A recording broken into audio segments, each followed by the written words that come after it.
welcome back to my channel. As you guys can see from the title, today I will be giving you guys some back to school tips, and this goes for really any grade, really for anybody that's like a senior or down, because guess what's gonna be a senior this year. Last year in my last video I did mention that I was going into my junior year, and now I'll be going into my senior year. And really, at the time I was making that last video, I had no idea how much could happen in one school year. That year itself gave me some new tips and some new knowledge I wanted to share with y'all, because I had a lot of new experiences. You're always going to have some kind of surprise or something every year in high school. You're going to have some type of surprise.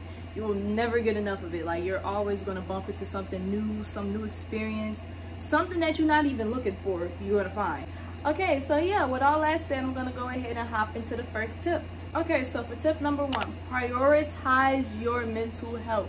I cannot stress this enough. My junior year, I've experienced like the worst anxiety I've ever experienced in my whole life. Really, ever since I got in high school. But junior year, all teachers really tell us to do is to prioritize our work. Make sure whatever assessments, quizzes, assignments, do nows, everything is done on time. But do they ever say that you need to prioritize what's going on up here?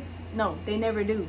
So yeah, you should prioritize your work, but never prioritize it over your mental health, because how can you do work if you're too drained to do it, because you're so mentally drained?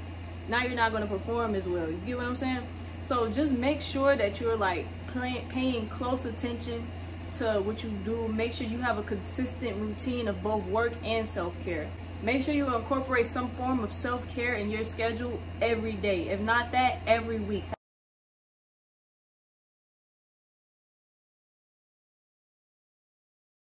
Alright, now for tip number 2, choose who you hang around wisely. Like, your main group, you could be cool with everybody, you could be well known, you could be popular, but that don't necessarily mean that you gotta mess with everybody as hard as you mess with your little inner circle. You get what I'm saying?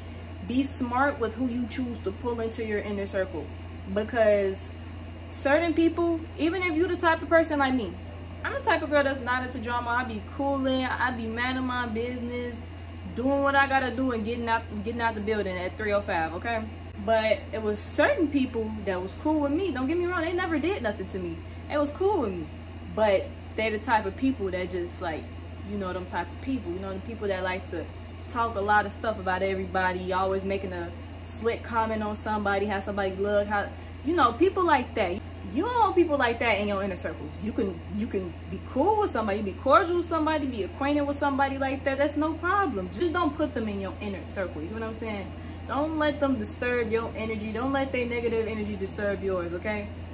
You don't want that. Like I said, even if you're not the type of person to attract drama, if you're friends with Sharkeisha and Sharkeisha in the hallway arguing with somebody every morning in the first period, you shouldn't be hanging around Sharkeisha a lot, okay?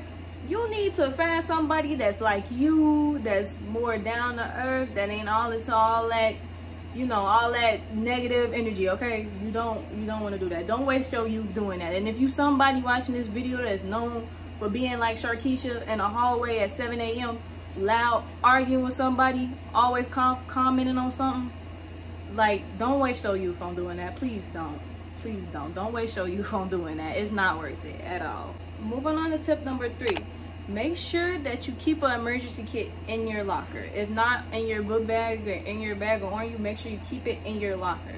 Especially as a female, everybody know that accidents can happen. You never know when you need to change or swap out something, or just in case you leave out the house without any deodorant on, you have an emergency kit in your locker, which means you can go in your locker and use the deodorant that you got there, because that happens a lot when you're running late.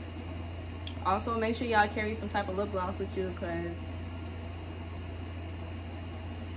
you know, you gotta stay glossed up, okay? And also, if you guys have friends, you know, like me personally, I also keep a kit in my locker to look out for my other friends, just in case they like, hey girl, I need a pad, or hey girl, I need some deodorant. You know, it feels nice to have a friend that has that stuff, like little lotion and stuff that you can go to. I feel like hand sanitizer should be included in the emergency kit, because, you know, you guys touch a lot of things at school, like the stair rails and the doors and the bar and other people's pencils, and then at lunch you go right to touch your food. You don't want to do that. That's nasty.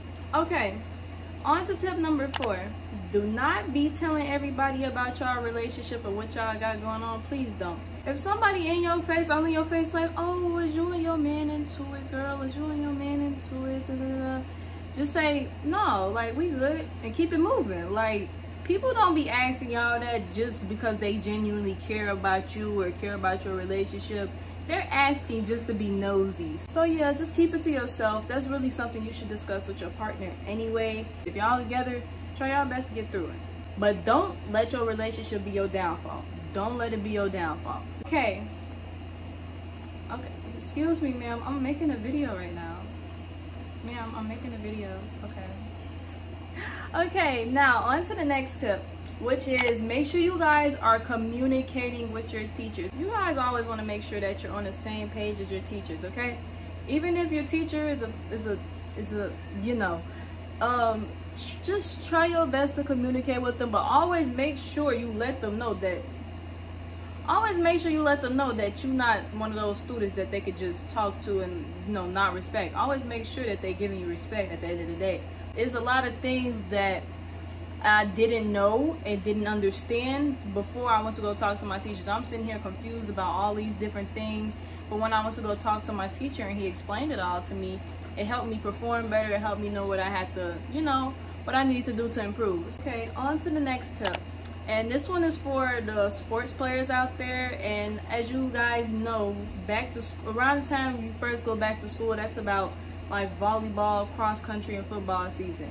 Make sure you guys condition your bodies before practice actually starts, because then it's gonna look like you're a wink link when you're really not. Like, I had to learn that the hard way, because I feel like I play very well at the sport that I play, which is volleyball, but I literally did nothing last summer. I didn't move my body. I didn't get out and do anything at all, and then it really got to me in the worst way when it was time to practice and stuff. I was looking like a goofy, and I was looking like I was one of the worst players on the team because my body wasn't used to all this movement. You know, I fell out of it. You know, you gotta keep yourself active. So yeah, to make your sports season easier on yourself, just make sure you prepare your body before you even get into all the practicing and stuff. Okay, now on to the next tip. Please make sure you guys try your best to stay included in the little school activities if you can. I'm not saying that you got to be like a high school spirit student, but you know, participate in little events like pep rallies, like talent shows.